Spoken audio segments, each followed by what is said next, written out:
अगर एक बाप अल्लाह के हुक्म पर अपनी सबसे कीमती मता कुर्बान करने के लिए तैयार हो जाए तो वो बाप कौन होगा? और अगर वो हुक्म ख्वाब में आए तो क्या वो ख्वाब होगा या वही? ये वो लम्हा है जहां ईमान, अक्ल, मोहब्बत और कुर्बानी सब एक ही मकाम पर आ खड़े होते हैं। ये कहानी है हजरत इब्राहीम अलैहिस्सलाम के ख्वाब की और उस कुर्बानी की जिसने क़यामत तक के लिए बंदगी का मयार मुकर्रर कर दिया। हजरत इब्राहीम अलैहिस्सलाम अल्लाह के जलीलुल कदर नबी, खलीलुल्लाह यानी अल्लाह के सबसे करीबी दोस्त। ये वाक़या सिर्फ एक कुर्बानी की दास्तान नहीं बल्कि इताअत, सब्र और मुकम्मल तस्लीम और रज़ा की जिंदा तफसीर है। कुरान मजीद इस वाक़े को सिर्फ तारीख के तौर पर नहीं बल्कि ईमान के इम्तिहान के तौर पर पेश करता है। यही वजह है कि हर साल दुनिया भर के मुसलमान इसी कुर्बानी की याद में कुर्बानी अदा करते हैं। लेकिन सवाल यह है, वो ख्वाब क्या था, वो लम्हा कैसा था और वो आजमाइश क्यों आई? हजरत इब्राहीम अलैहिस्सलाम उम्र के उस हिस्से में थे जहां औलाद की उम्मीद इंसान के दिल में धीरे धीरे खत्म हो जाती है, मगर अल्लाह ने उन्हें हजरत इस्माईल अलैहिस्सलाम अता फरमाए। एक ऐसा बेटा जो दुआ के बाद मिला, सब्र के बाद मिला और इंतजार के बाद मिला। फिर एक रात खामोशी में एक ख्वाब आया। हजरत इब्राहीम अलैहिस्सलाम ने देखा कि वो अपने बेटे को अल्लाह की राह में ज़िबाह कर रहे हैं। ये कोई आम ख्वाब न था, अंबिया का ख्वाब वही का दर्जा रखता है। ये पहला ख्वाब नहीं था, ये ख्वाब बार बार आया और इब्राहीम अलैहिस्सलाम समझ गए ये अल्लाह का हुक्म है। हजरत इब्राहीम अलैहिस्सलाम अपने बेटे हजरत इस्माईल अलैहिस्सलाम के पास आते हैं। कोई जबर नहीं, कोई सख्ती नहीं, सिर्फ सच।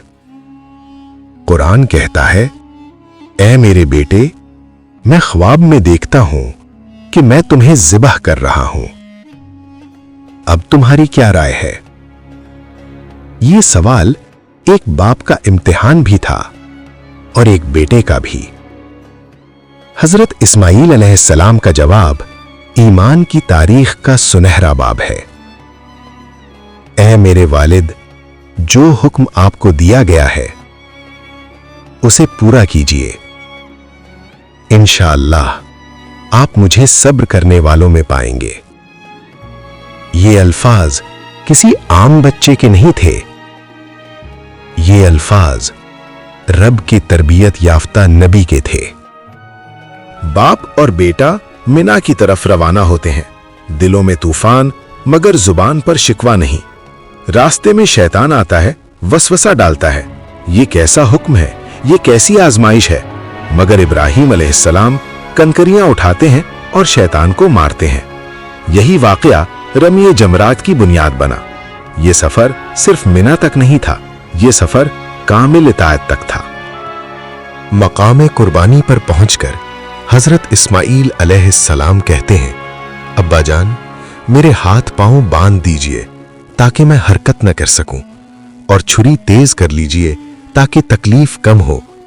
ये अल्फाज सुनकर जमीन लरसती है, आसमान साकित हो जाता है।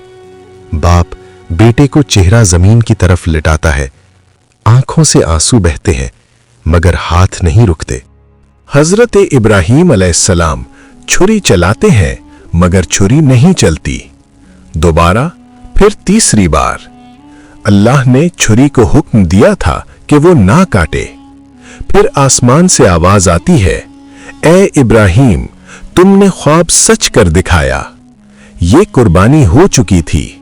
अल्लाह ने हजरत इस्माईल अलैहिस्सलाम की जगह एक अजीम दुम्बा भेज दिया।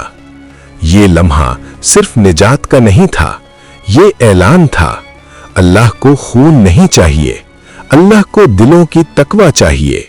ये वाकया हमें सिखाता है कि ईमान क्या होता है। ईमान सवाल नहीं करता, ईमान झुकता है। आज हम कुर्बानी करते हैं, मगर क्या हम अपनी ख्वाहिशात कुर्बान करते हैं? क्या हम अल्लाह के हुक्म के आगे अपनी अना कुर्बान करते हैं? हजरत इब्राहीम अलैहिस्सलाम ने हमें सिखाया कि बंदगी मुकम्मल तस्लीम का नाम है। अगर ये कहानी आपके दिल को छू गई हो तो इसे आगे पहुंचाएं, शायद किसी का ईमान जाग जाए।